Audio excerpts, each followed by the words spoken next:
Folks, thank you so much for being here. How are y'all doing? That was a good first, no, that was good. That was a good first try. How's everyone doing? There we go. There we go. I am clearly at Students for Liberty. Who here, show of hands, who here is a student? I can barely see anyone anyway, but I do see some hands raised. So a lot of students here. I have enjoyed so much talking with the students here. Every time I get to talk with one of you about what brought you to Liberty, what your plans are for the future, how you want to be a leader for the Liberty movement in the future, I feel actually very old. Because I am often speaking with an adult who is incredibly intelligent and seems to understand and articulate things possibly better than me, who is literally half my age. But that's my own personal problem. But what I really actually feel when I talk with you is an incredible amount of excitement for the future. Because even though I feel old, I realize that this movement and our values are timeless. I recognize, as I believe you do, that we have the solutions that are going to fix things. Real quick, just throw out a couple, in one or fewer words, what does libertarianism mean to you? What does liberty mean to you? Freedom. Choice. Anarchy, there you go. There's always one. Entrepreneurialism. Consent, that's a big one. Oh. Those were all great things. Everything that was said all at once there was fantastic. Listen, we know we have the solutions. We know that we are going to fix the problems that we're facing because we are the only ones who have the real answers here. Who here is ready to take the ideas that they're learning, including the ones they've learned here, and go out and win for liberty across the planet? Absolutely, I am too. And the thing is, there's only one thing standing between us and total victory for liberty across the world: other people. It's a very unfortunate part of it, is that we actually have to convince other people to go along with it. But the problem is, very often, other people don't understand our ideas, or they have a bad take on it. Many other people think that freedom is part of the problem.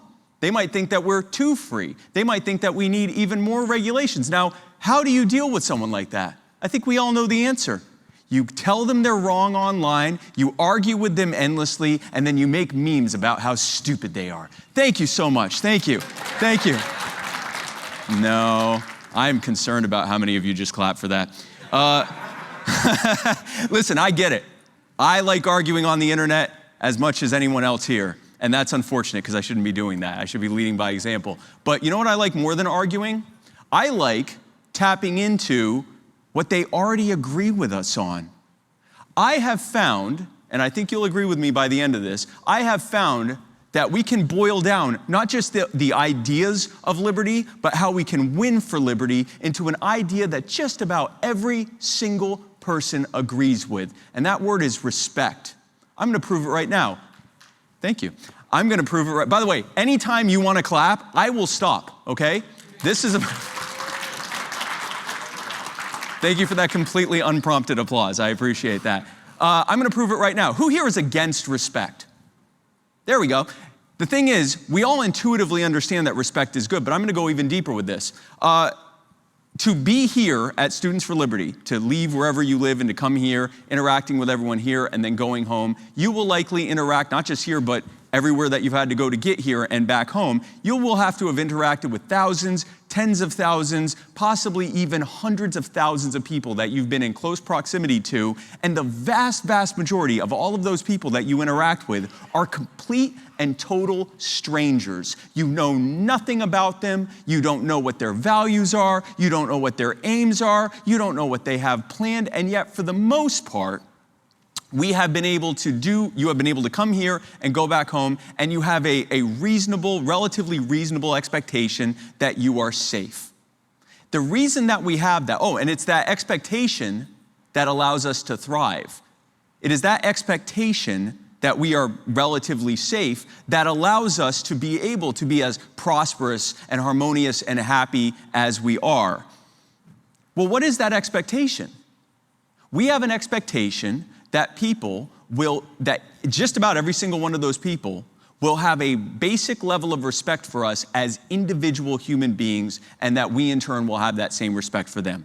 Now, when I say respect, I don't mean that they like you or care about you or agree with you or even know anything about you. You don't know anything about them. So you might not care about them any more than you care about any other person. But you have a basic intrinsic level of respect for them as an individual human being. It is why you don't stomp on them the same way you might step on an ant that you're walking by. It's because you recognize that they're human beings and that therefore you're not going to hurt them. You're not going to rob them. You're not going to assault them. You're not going to kill them. You're not going to do anything else to them. And in turn, you expect that from them. We talk a lot about high trust societies and how they're safer and people are happier in them. Well, high trust of what?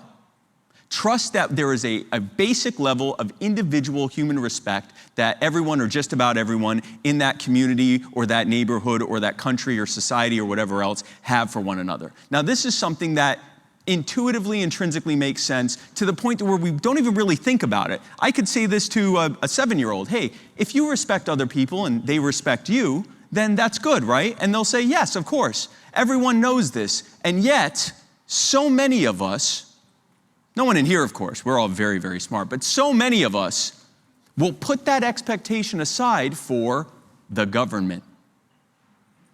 The government is just people. The government is people like everyone else in here.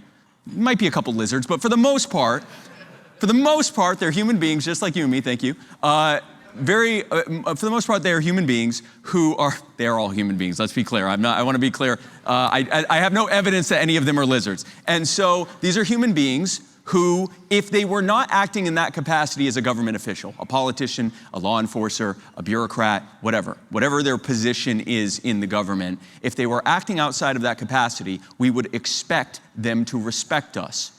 If that same person were walking down the road and they walked up to you and said, give me 25% of everything you have on you, or I'm going to make your life really difficult, you're going to fight back. You're going to ask for help. You're going to run away. Or if you do give to them, it's going to be completely under duress and you're going to report them to someone. But if that same person gets up behind a really nice podium like this and says, folks, I have some fantastic news. You've seen this before. I have some fantastic news. I am going to provide you with the things that you need, and I'm only going to have to increase taxes by 25%. We are levying a new 25%, and of course, the unspoken there is you're going to have problems if you don't pay it.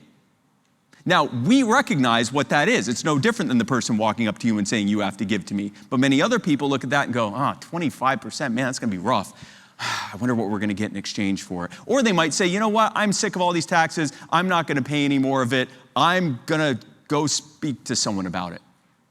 They're not fighting. They're not coalescing to do anything other than to essentially ask them not to do it because they don't have they have put aside that expectation, that basic expectation that someone in that position over here doesn't have to have the same respect for them as an individual human being and therefore not to rob them and take from them as they would if the person was just standing here not wearing a fancy suit like this and saying, hi, my name's Bob. That is the difference here. And it is that setting aside of that expectation or that contextualization of that expectation that allows government to be as tyrannical as it is. Very often they don't have to use force. They just have to use the presumed authority that people give them. And this is what we at our core as libertarians understand. Wherever they are, podium, not podium, anything else, whether they're politicians, whether they are employees of the government, or whether they're just everyday people like you and me, they have to respect us the same as they would outside of that capacity. And it is that core message that everyone already agrees with. And I know everyone here is thinking the exact same thing. Spike, you are so right. It is amazing that you're saying this. I agree with you 100%. You look great, by the way. Have you been working out? A little bit. Yeah, thank you. Why are you... I get an applause for telling you that you asked me if I work. You know what? I'll go with it. I love you guys. So listen, the reality is that people agree with us. They understand that. But how do we make that connection? Well, I can tell you one way that I'm making that connection. I started a nonprofit called You Were the Power. And thank you. That I understand clapping for. Thank you. What is You Are the Power, you say? So You Are the Power is an organization we started. We find people who are being abused by their local governments, being disrespected by their local governments. And we help organize our thousands of liberty activists across the country, including what sounds like quite a few of you in here, as well as the people in that local community who are being disrespected. And we fight until they get that respect that they deserve. Now, not only are we doing that, in helping people right now, We are also messaging to that community and to the public that at its core, this thing that happened, whether it's a CPS trying to tear a family apart for no reason, whether it's politicians abusing eminent domain to steal someone's property, or zoning board members abusing their authority to steal, whatever it is that we come into, whether it's, for example, the government banning people from feeding people who need food. Whatever it is, at its core is the government, officials in government, not respecting people as individual human beings, because if they did, they would have never done that. They would have never robbed them. They would have never taken from them. They would have never threatened them. They would have never abused them. They would have never done that. And so instead of arguing with people about libertarian philosophy, which again is one of my favorite hobbies, I know it is yours as well, instead, I show people an example of something that they already agree with us is a terrible thing. And I give them an opportunity to join us, to fight for and with us for that respect. And I drive home that message over and over again. This is about respect. This is about people in government treating you exactly how you would demand that they treat you if they weren't in government. And we have been winning. We have been expanding across the country. But I'll tell you another group that's doing it. It's right here, Students for Liberty. Students for Liberty is taking that message of respect and taking it across the, over 100 countries, well over 60 that are represented here. And at the core of that message is human respect. At the core of the message of everything that you are all doing as leaders for liberty in your various countries, you are fighting to be treated with respect as an individual human being, and you are demonstrating the respect that you have for others as individual human beings. I'll tell you someone else who has been doing that with great success in the electoral sphere. Who here has heard of Javier Milei? Oh, okay, so got some fans here. You may or may not know this, but he's an alumnus of Students for Liberty. In many of his viral speeches, he's actually wearing an SFL pin. And I think, personally, that the reason that he has been so successful running as a philosophical anarcho-capitalist, that's for the anarchist guy over there, running as an anarcho-capitalist, yeah, I'm with you, who is promising to slash government, he won on that promise. And it wasn't because he got up and said, you know, these things aren't working very well, and if you look at this chart, you can see how there's a inverse correlate. No, what he did was he said, they are scamming you. These agencies that are on this wall are scamming you. They're robbing you. They don't respect you. They're taking from you. I'm going to give back what they took from you. Afuera, afuera, afuera. And so when those people saw him ripping those agencies or ministries off the wall, they didn't see, oh no, my education, oh no, my women's studies, or whatever the other things were on there. What they saw was, oh good, he's ending the scam. He respects us. Si se puede. Did I say that right? Se puede. Si se puede. Yes. So anyway, impromptu Spanish moment, number 2. But so the reality is, whatever it is that you do, whether you're doing it in the realm of electoral politics, whether you're doing it in the realm of activism, whether you're doing it in the realm of journalism, we just had people talking about that, whether you're doing it in emerging technologies or in business or in health and wellness, whatever you are doing, I encourage you to take this core message with you. When we respect one another, we are more harmonious, we are more prosperous, and we are more happy. And when we are not respecting one another, we have less of all of that. We are less happy, we are less harmonious, and we are less prosperous. I call that the principle of human respect. And I encourage you to adopt it the same way I have. It's what I do at You Are the Power. It's what Students for Liberty is doing here. And it's what I hope to see you do. I'm going to leave you with this. Liberty is going to win because it has to.